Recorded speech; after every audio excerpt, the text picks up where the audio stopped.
So welcome students with the episode 7 class 11th। हम पढ़ रहे हैं अपनी स्टैटिस्टिक्स फॉर इकोनॉमिक्स। आज हम स्टार्ट करने जा रहे हैं अपना चैप्टर थर्ड जिसकी हम बात करें that is about the collections of data. में हम बात करेंगे आज सेंसस एंड सैंपल की। तो बड़ी इजी सी बात है, हमने चैप्टर 1 में हमने सिंपली इंट्रोडक्शंस पढ़ी, features, importance and limitations of statistics पढ़ी, जबकि हमने अपनी इकोनॉमिक्स को 5 डिफरेंट स्टेजेस में डिवाइड किया। सबसे पहले हम सीख रहे हैं कि डेटा कलेक्ट कैसे होता है, how to collect data, that is a collection of data. आपने यूनिट 2 और यूनिट 3 में आपने देखे, वहां पे लिखा है कलेक्शंस ऑफ डेटा। और सबसे पहले हमने अपने पढ़ा how basic data, primary data और सेकेंडरी डेटा कैसे कलेक्ट होता है। आज इसके बारे में बात करें चैप्टर 3, उसमें है सेंसस एंड सैंपल मेथड, यानी it is a method through which we can calculate या we can collect over data. अपने डेटा को कलेक्ट करने के लिए हम नया मेथड यूज करें। 2 मेथड्स हैं, the very first one is census and second one is sample.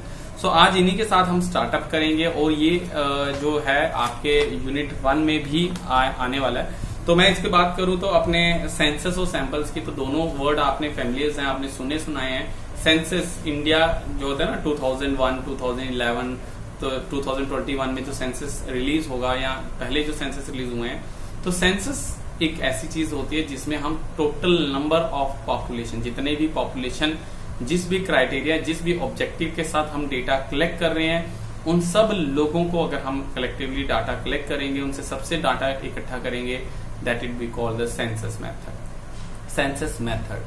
और दूसरा होता है सैंपल मेथड, जिसमें नंबर ऑफ पॉपुलेशन बहुत ज्यादा होती है और हम सबसे डाटा कलेक्ट करने के बजाय रैंडमली कुछ लोगों से डाटा कलेक्ट करते हैं और हम उनकी सैंपल से, उसी सैंपल के बिहाफ पे हम क्या करते हैं, अपना रिजल्ट को डिक्लेयर करते हैं, ऑब्जर्व कर लेते हैं कि ये जो है ये लोग कहते हैं।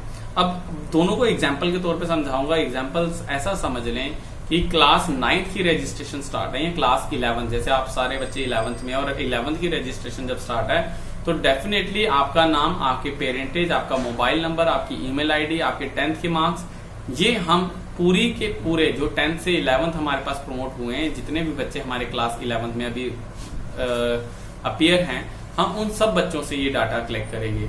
और जब हम जितने नंबर ऑफ स्टूडेंट या नंबर ऑफ पॉपुलेशन या यूनिवर्स एक टर्म है, इकोनॉमिक टर्म, यूनिवर्स मतलब सब लोग, तो जितने लोग इस क्राइटेरिया में आएंगे, अब इसमें class 12th, class 10th, class 9th, nursery कोई रोल नहीं है, हम इनसे डाटा कलेक्ट नहीं करना। मुझे डाटा कलेक्ट करना है, हम जब सिर्फ और सिर्फ क्लास 11th के ऑब्जेक्टिव्स को लेके जिसकी रजिस्ट्रेशन होनी है, उन बच्चों से, सब बच्चों से जब डाटा कलेक्ट करेंगे तो हम कहेंगे we are using the census method.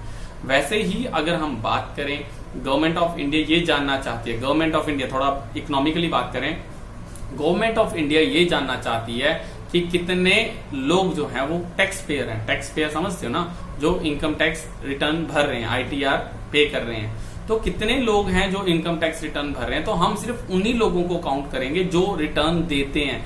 जैसे आप या कोई आपके फैमिली मेंबर या कोई और आपका भाई या आपके कोई कजन्स, तो जो लोग टैक्स पे नहीं करते हैं हम उनसे डाटा कलेक्ट नहीं करेंगे।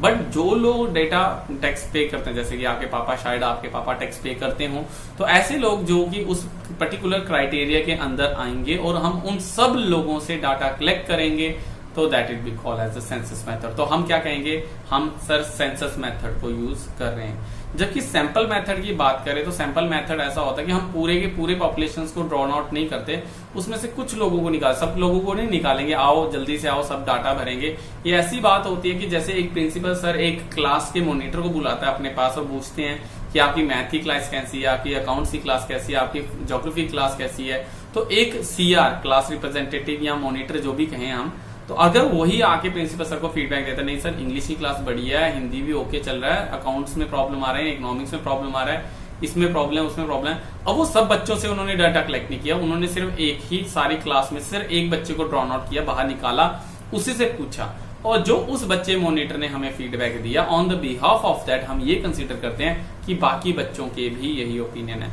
अगर ये समझ नहीं आए तो आप ऐसे समझ लें, जब आपके पापा मार्केट में जाते हैं, कहीं दुकान पे जाते हैं और वहां पे लेट इट भी कोई कम मीठे वाली बर्फी की बात करते हैं, तो वो पापा पूरे 1 kg लेने के लिए 1 kg मिठाई नहीं खाएंगे, वो हल्का सा एक बाइट लेंगे, उससे पता चल जाएगा ये बाकी की जो मिठाई है वो भी सिमिलर ऐसी ही रहने वाली है। तो यानी कि सैंपल ऐसा होता है कि जहां पे हम सैंपल ले रहे हैं, सैंपल ले रहे हैं, तो सैंपल मतलब पूरी चीज को ना लेने का, थोड़ी सी चीज को लेंगे, उसी को स्टडी करेंगे और जो रिजल्ट आएगा हम ये ऑब्जर्व करेंगे कि जो ये रिजल्ट है वो सारे के सारे पे पॉपुलेशन पे एप्लीकेबल रहेगा। डेफिनेशन जो है बच्चा आपको वो बुक्स में मिल जाएंगी, दोनों की डेफिनेशन। अगर सेंसस मेथड और सैंपल मेथड की बात करें तो दोनों की दोनों बुक्स में आपके डेफिनेशन प्रॉपरली दी गई हैं, आप उनको नोट डाउन कर लें अपनी कॉपीज पे, और साथ ही साथ आप एग्जांपल्स भी उसमें दिए गए हैं, आप चाहें तो अपना एग्जांपल जो हमने बताया उसको भी लिख सकते हैं। So both of the thing is there. आज जो हम पढ़ने वाले हैं इसके पढ़ेंगे मेरिट्स, डीमेरिट्स और सूटेबिलिटी। जैसे हम प्रीवियस चैप्टर में पढ़ रहे थे, सूटेबिलिटी पढ़ते थे कि सेंसस मेथड कहाँ सूटेबल रहेगा, सैंपल मेथड कहाँ सूटेबल रहेगा, इसके फायदे क्या होंगे, मेरिट्स क्या रहेंगे और इसके डीमेरिट्स क्या रहेंगे। रिमाइंड दैट सूटेबिलिटी और मेरिट्स ऑलमोस्ट सेम ही होते हैं, तो थोड़ी सी लैंग्वेज चेंज करने वाली बात है और इसमें कुछ भी जरूरत नहीं है। और जो बच्चे इंग्लिश क्लास नहीं लगाते हैं, मैं उनको बोल दूं कि इंग्लिश की क्लास लगाएं अपनी, क्योंकि इंग्लिश अगर आपको आती है तो आप इकोनॉमिक्स को बिल्कुल अपने लैंग्वेज में राइट डाउन कर सकते हैं। इसमें कोई ऐसा एसेंशियल्स नहीं है कि आपको रट्टा मारना पड़ेगा। कोई भी एग्जांपल आपके दिमाग में आती है, आप सेंसस मेथड को, सैंपल मेथड को लेके, तो आप वो बर्फी वाली एग्जांपल या आप वो स्कूल की रजिस्ट्रेशन वाली एग्जांपल भी लगा सकते हैं, वैलिड रहती है। बट रीजन ये है कि आपको इंग्लिश लिखने आती होगी तभी आप उसको लगा पाएंगे। सो स्टार्ट करेगा सेंसस मेथड के साथ, तो लिख लें अगर डेफिनेशन नहीं है तो बुक में भी वैसे सेम ही है। The census method is that method in which data are collected or covering every items of the universe or population related to the problem under investigation। वो सारी यूनिवर्स वर्ड है, यूनिवर्स वो वाला नहीं जो आप ज्योग्राफी में पढ़ते हैं। यूनिवर्स मतलब टोटल नंबर जितने लोग उस ऑब्जेक्टिव में आ रहे हैं, तो जो हमारे स्टडीज के जो रिलेटेड हैं वो सारे के सारे लोगों को हम जब कलेक्टेशन करते हैं डाटा की, तो हम उसको कहते हैं census method.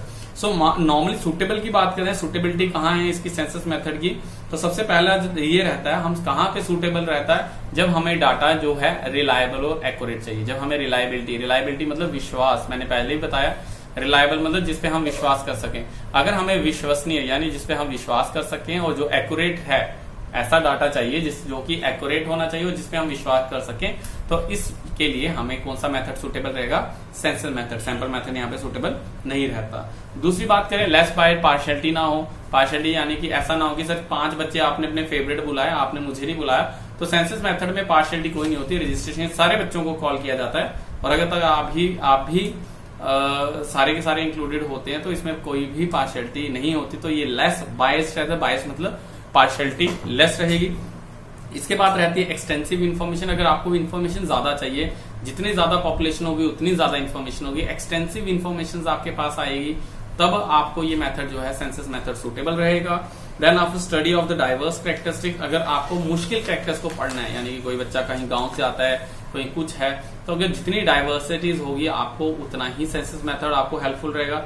Study of the complex investigation, मुश्किल, अब जैसे सुशांत का केस था, पता ही नहीं चला मर्डर है, सुसाइड है, कैसा है, तो उसके लिए सेंसस मेथड यूज किया जा रहा है। खुद वो वहां जाते हैं, डायरेक्टली वहां से लोगों से बात करते हैं, जितने लोग उसके सराउंडिंग में थे सब लोगों को रिमांड पे लिया जाता है और सब लोगों से पूछताछ की जाती है। ऐसी जो कॉम्प्लेक्स इन्वेस्टिगेशन होती है जिसका रिजल्ट इजीली नहीं निकलता, ऐसे मेथड के लिए भी सेंसस मेथड सूटेबल रहेगा।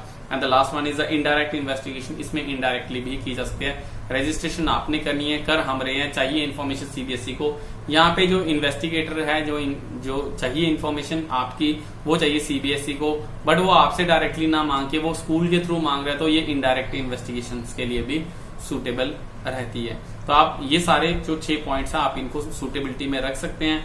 जबकि मेरिट्स की बात करें तो इसके मेरिट्स भी यही चीज रहेंगे कि रिलायबल रहेगा, लेस बायस रहेगा, इसके हम एक्सटेंसिव इन्फॉर्मेशन रहेगी, डाइवर्स कैरेक्टरिस्टिक्स रहेगी, ये सूटेबिलिटी और मेरिट्स दोनों में इंप्लीमेंट हो सकते हैं। जबकि अब डीमेरिट्स की अगर बात करें तो डीमेरिट्स में हम कहते हैं सबसे पहले कॉस्टली है। सेंसस मेथड कॉस्टली पड़ता है। कॉस्टली इसलिए पड़ता है क्योंकि इतने सारे नंबर ऑफ पॉपुलेशन हो गई है। जैसे अब सेंसस ऑफ इंडिया आता है तो जितनी total number of population 135 billion है पॉपुलेशन, तो 135 बिलियन के पास जाना, उनसे डाटा कलेक्ट करना, उनकी क्वालिफिकेशन, हर चीज पूछने के लिए इतनी मैन पावर चाहिए और वो उतना ही ज्यादा कॉस्टली पड़ेगा। Second one is large man power required होती है, तो ये एक डीमेरिट है। किसी टाइम पे हमारे पास इतनी लार्ज मैन पावर नहीं होती, तो ऐसे टाइम पे सेंसस जो है वो डीमेरिट सिचुएशंस में रहता है। The third one is not suitable for large investigation. अगर बहुत लंबी या बड़ी इन्वेस्टिगेशन है जहाँ पे हम कंट्री की या वर्ल्ड की डाटा कलेक्ट करने की बात करते हैं, तो ऐसे टाइम पे ये मेथड जो है वो ज्यादा सूटेबल नहीं रहता।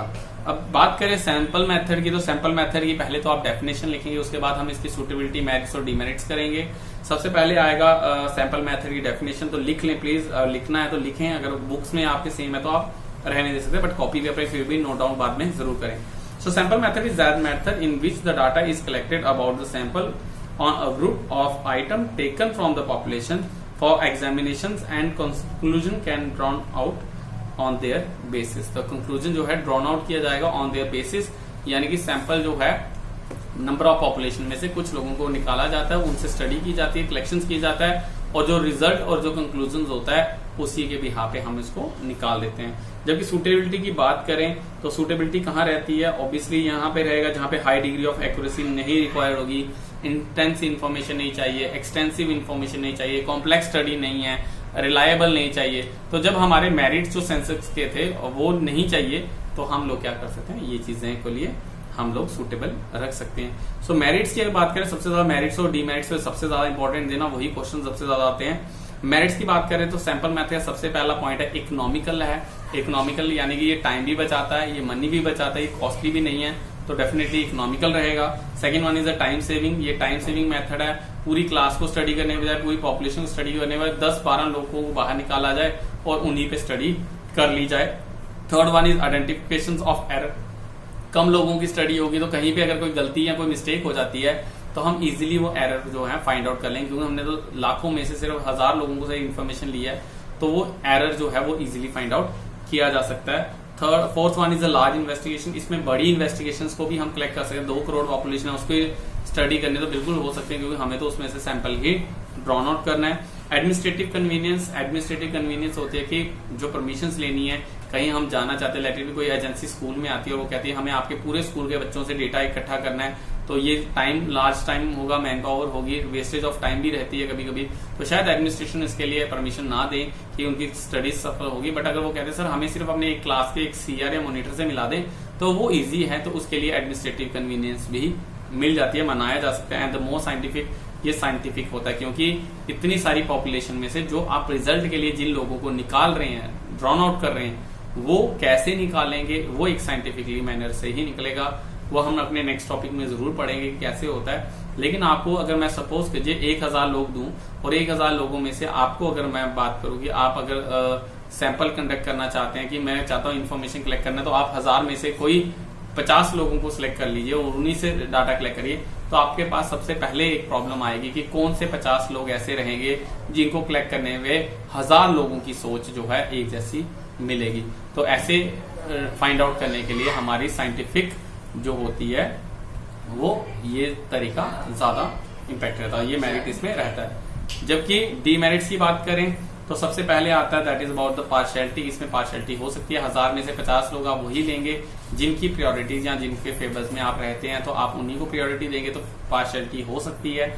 Second one is a wrong conclusion, इसमें रॉन्ग कंक्लूजन भी निकल सकता है। जैसे मॉनिटर को शायद किसी टीचर से प्रॉब्लम थी, उसने टीचर के लिए अच्छा नहीं बोला, जबकि बाकी बच्चों को प्रॉब्लम नहीं थी, तो इससे कंक्लूजन जो भी है वो गलत भी निकल सकता है। ये इसका डीमेरिट रहता है। तो कि हम अगर सैंपल के थ्रू डाटा कलेक्ट करते हैं तो शायद जो लोगों को हमने सिलेक्ट किया है सैंपल के फॉर्म में, उनकी इन्फॉर्मेशन दूसरों से मैच ना करती हो। Third one is difficulty in selecting the representative sample. वही बात आती है, डिफिकल्टी होती है सिलेक्ट करने के लिए रिप्रेजेंटेटिव सैंपल, जो कि सैंपल का रिप्रेजेंटेटिव जो लोग हम ड्रॉन आउट कर रहे हैं उनको निकालना मुश्किल होता है। 1000 में से 50 बच्चे, ये तो वैसी सिचुएशन है, बच्चों को अपने बचपन में याद होता होगा, जब बर्थडे होता था तो 4 फ्रेंड से टीचर बस एक को अलाउ करती थी कि एक ही बच्चे को आप टॉफी डिस्ट्रीब्यूशन के लिए लेके जा सकते हैं। अब 4 में से एक को ड्रॉन आउट करना वो आपके लिए काफी डिफिकल्ट रहता था, तो आप किसको निकालें किसको ना ले जाएं, तो वो आपके लिए जो चैलेंजिंग रहता था, वैसे ही चैलेंज यहाँ रहता है कि सैंपल के लिए जो हमें पॉपुलेशन चाहिए वो ऐसी होनी चाहिए जो कि रिजल्ट हमें बिल्कुल एक्यूरेट दे पाए। लेकिन यहाँ पे यही केस आ जाता है कि सर ऐसे रिप्रेजेंटेटिव सैंपल को निकालना थोड़ा सा मुश्किल होता है, ये डीमेरिट रहेगा हमारे सैंपल के लिए। जबकि इसके बात करें डिफिकल्टी इन फ्रेमिंग सैंपल, तो सैंपल फ्रेम करने में भी मुश्किल होगी। ये नेक्स्ट टॉपिक में आपको फ्रेमिंग सैंपल समझ आएगा कि 1000 लोगों को किस तरह से किस कैटेगरी में डालना है, कैसे हम बॉयज और गर्ल्स की डिस्ट्रीब्यूशन करें, कैसे स्ट्रेटिफाइड सैंपल बनाएं, वो अगले चैप्टर में आपको टॉपिक में समझ आएगा नेक्स्ट वीडियो में। तो फिलहाल आप ये समझें कि इसमें फ्रेमिंग करना भी मुश्किल रहता है। And the last one specialised knowledge, आपको स्पेशल नॉलेज होनी चाहिए। अगर आपको नॉलेज नहीं होगी तो डेफिनेटली आप इसके लिए कुछ भी रिजल्ट जो है ड्रॉन आउट नहीं कर पाएंगे, सैंपल नहीं कर पाएंगे। इसके बाद एसेंशियल्स अगर बात करें, एसेंशियल्स ऑफ सैंपल आपके बीच में है, that is mean the qualities of sample. Sample की क्वालिटीज क्या होनी चाहिए, तो सबसे पहले आपको रिप्रेजेंटेटिव, ये इंपॉर्टेंट नहीं है, आप इसको स्किप भी कर सकते हैं, ये पेपर में नहीं आता है, बट आपको समझाने के लिए आपको बता रहा हूँ, बुक में आपको मिलेगा। सबसे पहले ये चीज होनी चाहिए, क्या रिक्वायर्ड है सैंपल में, एसेंशियल्स ऑफ सैंपल्स क्या होगा। The very first one is representative होना चाहिए, रिप्रेजेंटेटिव आपको होता है जो उसको रिप्रेजेंट करेगा। सेकंड वन इज इंडिपेंडेंट होना चाहिए, वो सबसे इंडिपेंडेंट हो, अपनी मर्जी से अलग अलग तरह से सैंपल आप चूज करें उनपे होना चाहिए।